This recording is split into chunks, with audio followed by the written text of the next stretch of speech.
فقال كان رسول الله صلى الله عليه وسلم يتلألأ وجهه تلألؤ القمر ليلة البدر. میرے بھانجے حسن، حضور پاک علیہ الصلوۃ والسلام کو تم نے بچپن میں دیکھا، میں نے رسول اللہ کے گھر میں تربیت پائی ہے. میرے پیغمبر وہ تھے فخفم مفخمن، جو مجلس میں بیٹھتے سب سے عزت اور تکریم کے باعث بنتے.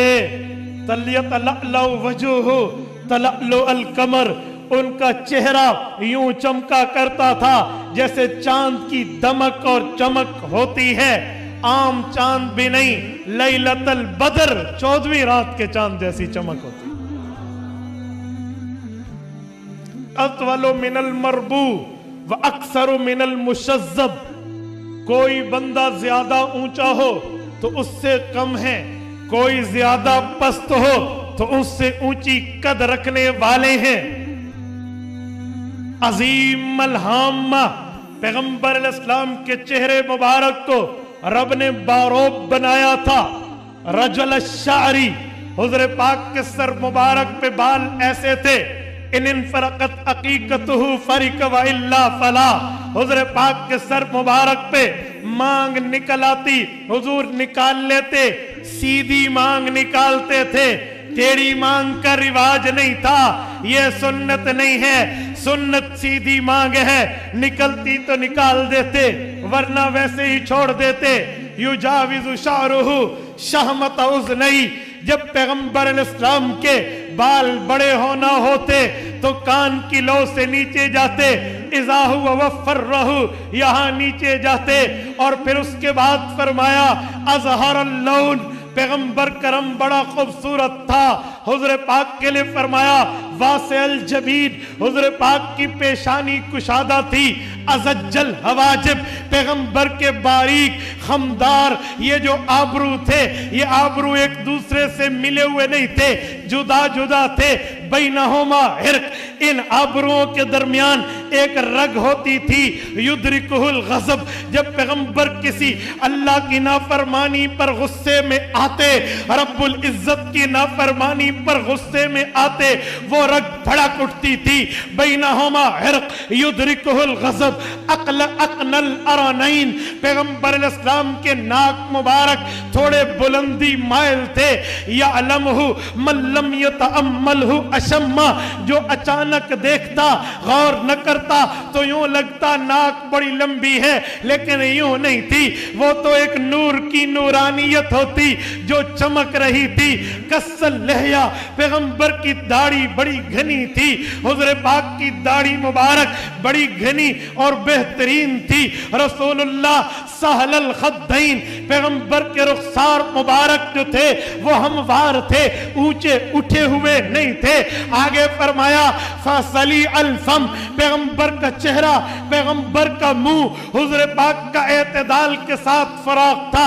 اور پھر فرمایا دقیق المفلج الاسنان، پیغمبر علیہ السلام کے دانتوں میں تھوڑا تھوڑا سا فاصلہ اور اعتدال کے حسن کو پیدا کر دیتا. دقیق المسروبہ، ہم نے حضور پاک کو احرام کے موقع پہ دیکھا، حضور پاک کے ناف مبارک سے سینے مبارک تک بالوں کی ایک چھوٹی سی لکیر تھی. وَقَانَ عُنَقَهُ جِيدُ دُمْيَةٍ فِي صَفَاءِ الْفِضَّةِ، میرے بھانجے پیغمبر کی گردن دیکھنی ہوتی تو ایسے سمجھ جیسے کسی خوبصورت مورتی کو ڈھالا جاتا ہے اور اس کو ایک شیشے کے بوتل میں ڈالنے کے لیے ایسی خوبصورت گولائی، ایسی خوبصورت صفائی، ایسی خوبصورت رانائی پیغمبر کی گردن میں تھے. فی صفاء الفضہ، وہ گویا چاندی کے برتن میں ایک گردن نظر آ رہی ہے. معتدل الخلق، پیغمبر کا جسم بڑا اعتدال کے ساتھ بنایا گیا تھا. باطن متماسک، پیغمبر علیہ السلام کے گوشت جو تھے وہ جگہ جو ہاتھ کے ساتھ حضور پاک کی جو جوڑ والی تھی وہ پر گوشت نظر آتی تھی. بعید ما بین المنکبین، پیغمبر علیہ السلام کے دونوں کندھوں مبارک کے درمیان میں تھوڑا فاصلہ تھا جس سے حسن بڑھ پڑ جاتا تھا.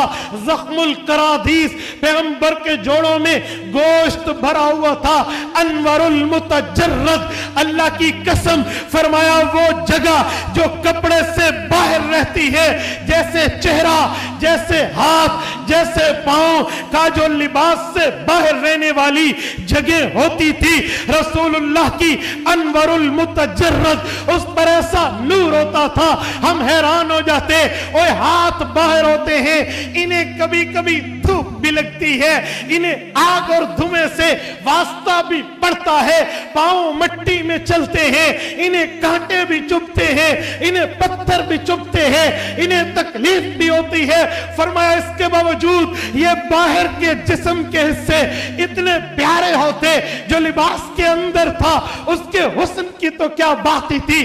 موصولم ما بین اللبتی والسرتی یجری بشعر کالخط.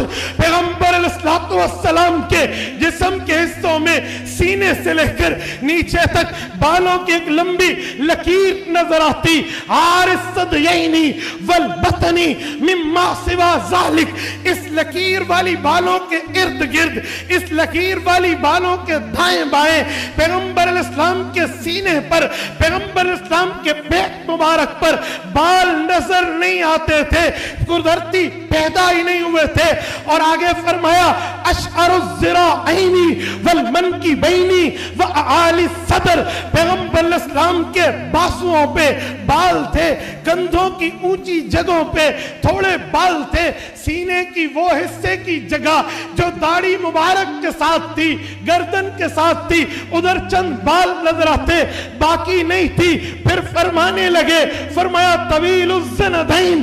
پیغمبر علیہ السلام کے جوڑ کے حسن کی تو کیا چاشنی تھی. رحم الراحہ، پیغمبر کی ہتھیلی بڑی کشادہ تھی. یہ سخاوت کی طرف اشارہ ہے کہ سخیوں کھلا ہوا کرتا ہے. شسن القدمین والکفین. پیغمبر علیہ السلام کے پاؤں میں جو خمدار جگہ تھی وہ ایسے تھی ینبو عنہم الماء. اگر اس پہ پانی ڈالا جاتا وہ پانی ڈھلک جایا کرتا تھا، اوپر ٹھہرتا نہیں تھا. خمسان الاخمسین. اس کا حسن ایسے تھا کہ خمدار جگہ میں پاؤں کے تلوے کو بنایا ایسے گیا تھا. اذا زال زال قلعہ. حضور پاؤں اٹھاتے، پوری قوت سے اٹھاتے. کانما ینحط من سبب. وہ ایسے چلتے جیسے گہرائی میں، جیسے نیچائی میں حضور اتر رہے ہو. وَإِذَا الْتَفَتَ الْتَفَتَ جَمِيعًا. کسی سے بات کرنی ہوتی پورے چہرے سمیت اپنے سینے کو پھیرتے، اسے پوری کمپنی دیتے، عزت دیتے، اس سے بات کرتے. خالی چہرہ نہیں پھیرتے تھے بلکہ سینہ ساتھ پھیرتے. التفت جمیعا، اس کی طرف پورے ہوتے، اس سے بات کرتے. ذریع المشیہ. پیغمبر کی چال تیز رفتار تھی. جب پیغمبر علیہ السلام چلتے تھے تو بڑی اچھی اور سبک رفتاری سے چلتے تھے. خافض الطرف. اکثر طور پہ حضور کی نظریں نیچی رہتی تھی. پیغمبر علیہ السلام نیچے دیکھتے تھے. جل نظرہ الملاحظہ. شرم اور حیا کی وجہ سے کہیں کسی کو دیکھنا ہوتا تو آنکھوں کے کونے سے دیکھتے، آنکھ بھر کے. حضور کے دیکھنے کی عادت نہیں ہوتی تھی. پیغمبر علیہ السلام یوں دیکھتے. نظرہ الی الارض اکثر من نظرہ الی السماء. پیغمبر علیہ السلام کی آنکھ مبارک کی نظر زمین پر زیادہ ہوتی، آسمان پہ کم ہوتی. کبھی وحی اترنی ہوتی تو اوپر بے قراری سے دیکھتے، ورنہ اوپر دیکھنے کی عادت نہیں تھی. پھر فرمایا یسوق اصحابہ. جنگ میں، جہاد میں، سفر میں صحابہ کو آگے چلا دیتے. کبھی یوں نہ کہتے میرے آگے کیوں چل رہے ہو. یہ تکبر، یہ غرور، یہ تکلیف دہ معاملہ حضور میں نہیں تھا. وَيَبْدَعُ مَنْ لَقِيَ بِالسَّلَامِ. جو حضور پاک سے ملتا حضور خود سلام میں پہل فرماتا.